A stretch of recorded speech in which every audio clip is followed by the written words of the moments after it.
Have you ever wondered about making the right decisions on FEHB for retirement? If so, stay tuned for the next episode of All About FERS. Hi, I'm John Rowley, Certified Financial Planner with All About FERS, and today we're going to review a question from Robert. Robert asked, I'm planning to retire next year. I've listened to a lot of podcasts and watched videos about FEHB, but I want to make sure I'm making the right decisions. Do you have any general tips to help me get the most out of my FEHB in retirement? Great question, Robert, and let's review some of the tips to help you maximize your FEHB benefits in retirement. FEHB is one of the best and most valuable benefits that a federal employee has, and keeping it in retirement is huge to you and your family. Let's break down some of the key areas for you to focus on. First is your eligibility. First and foremost, you need to make sure the requirements to carry your FEHB into retirement are there.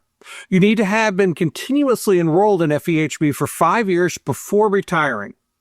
You must be eligible for an immediate pension. If you've been covered under your spouse's FEHB plan during that time frame, that counts too. But coverage through non-sector private plans do not count. 2. Premiums in retirement.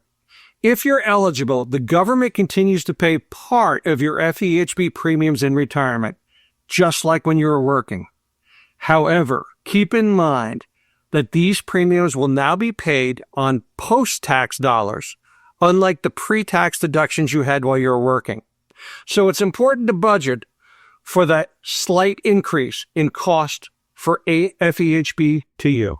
3. Medicare Coordination. Once you hit age 65, you'll want to think about Medicare as how it fits into your healthcare strategy.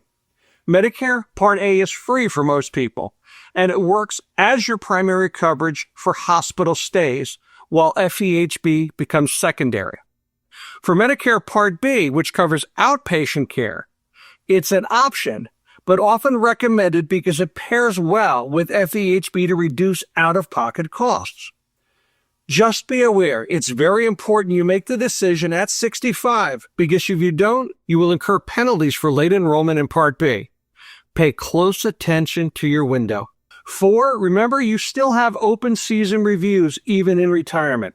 You have the opportunity to change your FEHB plan during open season. It is a great time to reassess your health needs and to adjust your plan if necessary. For example, if your health changes or you move to a different area, you might find another plan offers better coverages or lower costs. 5. Survivor benefits. If you're married, consider how your decisions impact your spouse's access to FEHB if something happens to you. To ensure your spouse can keep FEHB coverage, you need to elect a survivor annuity when you retire. Without it, your spouse won't be eligible for FEHB after your passing, which could leave them without coverage. 6, and just as important, documentation and planning. Before retiring, work closely with your HR department to ensure all your paperwork is in order. Request copies of your SF-50s and your OPM file. 6, just as important, documentation and planning.